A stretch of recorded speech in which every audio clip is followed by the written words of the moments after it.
জীৱনটোক সহজভাৱে ল'ব পৰাটো এক ডাঙৰ কলা। এই কলা বহুতৰ হাতত নাই, কিয়নো বেছিভাগ মানুহেই সৰু সৰু কথাত উত্তেজিত হৈ যি মন যায় তেনেধৰণৰ কাম কৰে, কথা কয়। সন্মুখৰজনক অতি নিন্দনীয়ভাৱে নিন্দা কৰা দেখা যায়। জীৱনটো এনেকৈ ভাবি ল'ব যে সন্মুখৰ মানুহজনক মই কেতিয়াবা মৌনতাৰেও মোৰ প্ৰতিবাদ সাব্যস্ত কৰিব পাৰোঁ।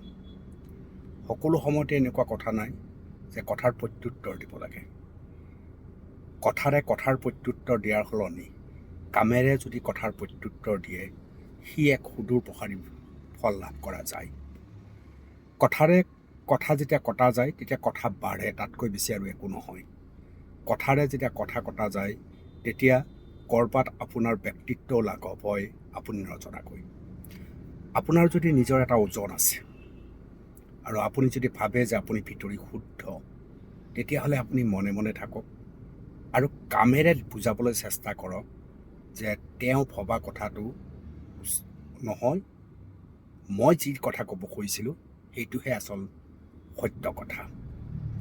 আমি ঘনে ঘনে খং কৰোঁ, ঘনে ঘনে আমি প্ৰতিবাদ কৰোঁ আৰু ঘনে ঘনে আমি বিদ্ৰোহী হৈ উঠো বাবে কেতিয়াবা কি হয়, আমাৰ মস্তিষ্ক শীতল হৈ নাথাকে, উগ্ৰ হৈ পৰে, যাৰ ফলত চিন্তা শক্তিত এক বিৰাট ব্যৱধান স্পষ্ট হৈ পৰে।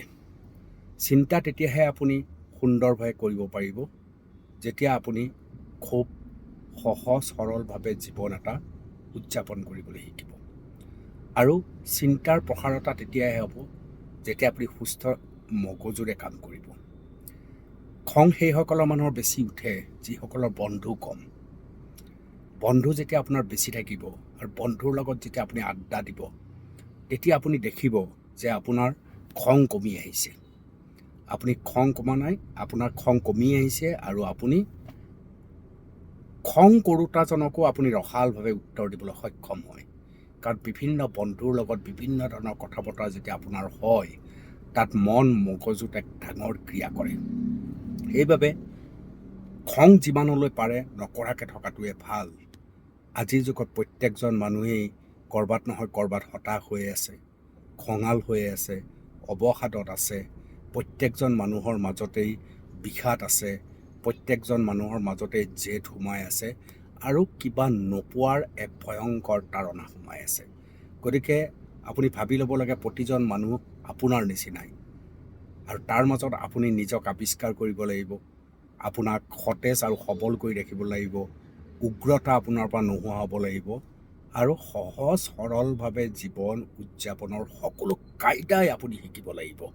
সেইবাবে কৈছোঁ যে সন্মুখৰজনে খং কৰিলেও আপুনি খং নকৰিব। যেতিয়া তেওঁ উগ্ৰ হৈ আপোনাক কথা কয়, আপুনি মৌন হ'বলৈ চেষ্টা কৰক। আৰু এটা কথা মনত ৰাখিব, সেইবিলাক মানুহে বেছি চিঞৰে, সেইবিলাক মানুহে বেছি খং দেখুৱায় যাৰ হাতত যুক্তি নাথাকে, যাৰ ওজন সাংঘাতিকভাৱে কম, অৰ্থাৎ মানসিক ওজন কম। সেই মানুহবিলাকৰহে খং বেছি দেখায়, চিঞৰ বাখৰ বেছি কৰে। খং আৰু চিঞৰ বাখৰ কৰি তেওঁ বুজাব খোজে তেওঁ এই পৃথিৱীত এজন শক্তিশালী মানুহ। আচলতে নহয়, তেওঁ হৈছে সবাতোকৈ দুৰ্বল মানুহজন। গতিকে খং নকৰিব, শান্ত শিষ্টভাৱে সকলো চিন্তা চৰ্চা কৰি সন্মুখৰ খঙাল মানুহজনকো নিমিষতে বৰফ কৰাই দি সৃষ্টিশীলতাৰ মাজেদি বুজাই দিয়ক যে যিটো কথাত আপোনালোক দুয়োৰ মাজত তৰ্কাতৰ্কি হৈছিল, খং হৈছিল, তাত আপুনিহে শুদ্ধ আছিল। নহয়নে? কি কয় জনাব।